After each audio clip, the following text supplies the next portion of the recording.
Display ఇదంతా. But మనం central subject వస్తే ఏది ఏది ఈ బట్ నేనేం అడుగుతున్నానంటే ఒక ప్రధానమంత్రికి కానీ ఇంకోటి ఎవరైనా రాజకీయ నాయకుడు కానీ పొదుపు చెయ్యమని ప్రజలను అడిగితే అది తప్ప అనేది తప్పు కాదు. 100% తప్పు కాదు. జాగ్రత్తగా ఉండండి అని చెప్పడం తప్పు ఎలా అవుద్ది? కాదు నేనేమంటున్నానంటే అది ఎప్పుడు చెప్పాలో అనేది కాంగ్రెస్ వాళ్ళు డిసైడ్ చేస్తారా? ఏది మీరు ఎలక్షన్స్ ముందే చేయండి, మీరు ఎలక్షన్స్ ఓడిపోయింది, లేకపోతే ఎలక్షన్ అయిపోయి నేను వెంటనే చేసాడు. రాజకీయం అంటే ఇంకా మరేమిటది?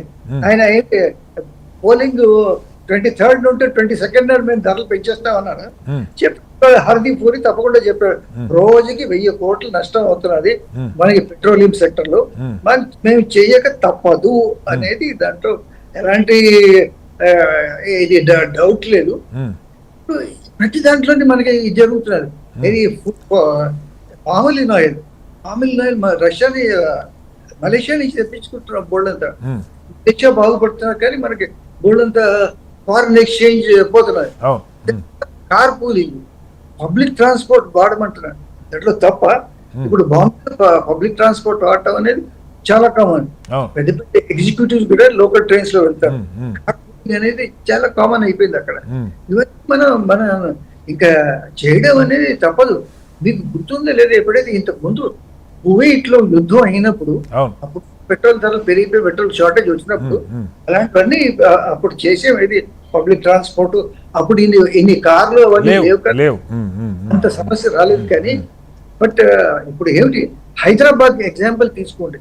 Hyderabad has got the highest per capital of car. రోజుకి 2000 కార్లు మార్కెట్లో 16 లక్షలు ఉన్నాయంట సార్ హైదరాబాద్ సిటీలో కార్లు. ఇవాళ ఎవరో చెప్తారు. సో మరి ఇక్కడ మనం కార్లు జాగ్రత్తగా వాడుకోవాలి. సరే, దేశాన్ని పక్కన పెట్టండి, లేకపోతే పెట్రోల్ ని పక్కన పెట్టండి. ఆ రోడ్డు చూడండి ఎట్లా తగలడుతున్నాయి. అసలు డ్రైవ్ చేయడానికి అసలు ఇంపాసిబుల్ అవుతున్నాయి. సో ఇలాంటివన్నీ మనకి ఇక దీనికి ప్రధానమంత్రి చెప్పక్కర్లేదు, మనం ఇది చేయక్కర్లేదు. సొంతంగా కూలింగ్ ఇవన్నీ పాటించాలి. ఇప్పుడు అమెరికాలో పరిస్థితి ఏంటో తెలుసా? కూలింగ్ ఎవరైతే చేస్తారో వాళ్ళకి స్పెషల్ ఫ్రీ లేన్ ఇస్తారు. అవును, పీక్ అవర్స్ లో ఫ్రీ లేన్ ఇస్తారు, వాళ్ళు వెళ్ళిపోవచ్చు. అదే నేను అంటుంది అదే సార్, మన దగ్గర వీటి ప్రమోషన్ జరగలేదు మొదటి నుంచి. ఆ క్రమశిక్షణ ఈ దేశంలో ఇప్పుడు ఈవెన్ మోడీ గారు మీకు గుర్తుంటే స్వచ్ఛ భారత్ పేరుతో ఆయన ఎన్నికైన తొలినాళ్లలో 4 రోజులు అదొక కార్యక్రమం నడిచింది. ప్రతిదీ ఒక ఈవెంట్ మేనేజ్మెంట్ తప్ప తర్వాత దాని మీద ఫోకస్ కన్సిస్టెన్సీ ఉంటుందా? ఏ పార్టీ అయినా, ఏ ప్రభుత్వం అయినా లేదు. దాంతో మీతో పూర్తిగా ఏకీభవిస్తాం. ఈవెంట్ మేనేజ్మెంట్ అంటే సార్, రైలు ఏదైనా ఎక్కడైనా వేయాలన్నా కూడా ఇప్పుడు డజన్లు వందే భారత్ ట్రైన్స్ ఉన్నాయి. వందే భారత్ ట్రైన్ కొత్తగా వేయాలన్నా ఆయన వచ్చి స్టేషన్ రావాలి, ఆయనే ఫ్లాగ్ ఊపాలి. సో ఈవెంట్ మేనేజ్మెంట్ లో ఆయన ఎవరు మెచ్చిపోయిన వాళ్ళు లేరు.